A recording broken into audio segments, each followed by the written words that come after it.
পর্যাপ্ত ডাস্টবিন বসানো এবং আরেকটা জিনিস যেটা আমাদের পরিবেশের পক্ষে সবথেকে বেশি ক্ষতিকর সেটা হচ্ছে পার্থেনিয়াম। অনেক জায়গায় দেখি পার্থেনিয়ামের গাছ প্রচুর পরিমাণে, সেগুলো যদি পরিষ্কার করার ব্যবস্থা পৌরসভার থেকে নেয় তাহলে খুব ভালো হয় সেই জায়গায়। আর আমাদের সুপার স্পেশালিটি হাসপাতালের সামনে সেখানে ট্রাফিক প্রচুর পরিমাণে হয়, গাড়ি ঘোড়া প্রচন্ড জোরে চলে। সেখানে ফালাকাটা পুলিশ প্রশাসন একটা ট্রাফিকের জায়গা করেছে, আমরা দেখেছি। সেখানটায় যদি একজন সিভিক বা অন্য কোনো পুলিশের কেউ থাকে সেই জায়গাটা ট্রাফিকটা নিয়ন্ত্রণ করে, ফালাকাটা পৌরসভার থেকে সেই দিকটা যদি খেয়াল রাখে তাহলে মনে হয় সবাই উপকৃত হবে। এবং আরো যা যা সমস্যা সবাই এখানে বলে ফেলেছে সেখানে। এবং আমরা ফালাকাটা লাভ অ্যানিমেলস ফালাকাটা যে টিম আমরা পশুদের নিয়ে কাজ করি তার সদস্য আছে আমার সাথে রোহন রায়, তাকে কিছু বলার জন্য পশুদের ব্যাপারে আমি বলছি।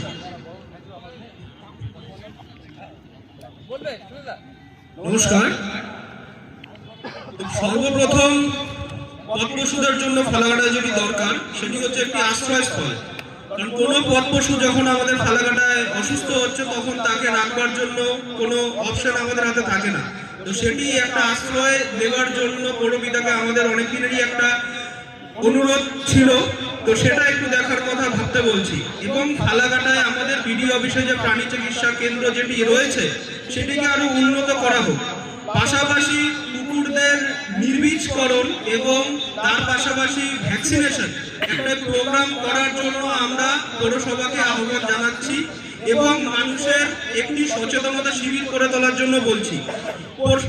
এর সাথে সাথে একটি কথা আমরা বলে রাখতে চাই যে পৌরসভার ধরুন আমাদের যে রাস্তায় কুকুর মারা গেলে সেটিকে সাথে সাথে পরিষ্কার করা হচ্ছে, সেটি সত্যি প্রশংসনীয়। এবং একটি কথা বলা দরকার যে গরু বা পাগল কুকুর যে বেরোচ্ছে যার জন্য আমাদের নাগরিকদের খুব সমস্যা হচ্ছে, সেটি ধরার জন্য পর্যাপ্ত পরিমাণ ইকুইপমেন্ট আমাদের কাছে নেই। যার জন্য পৌরসভাকে অনুরোধ করছি যে আমাদের একটি বা দুটি অন্তত ক্যাচা বা নেট আমাদের দেওয়া উচিত এবং তার পাশাপাশি একটি আশ্রয়স্থল।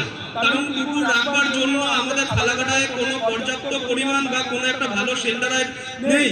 তো এই দিকগুলি পৌরসভার থেকে যদি দেখা হয় তাহলে আমাদের খুব সুবিধা হবে এবং পাশাপাশি নাগরিকদেরও সুবিধা হবে। Thank you.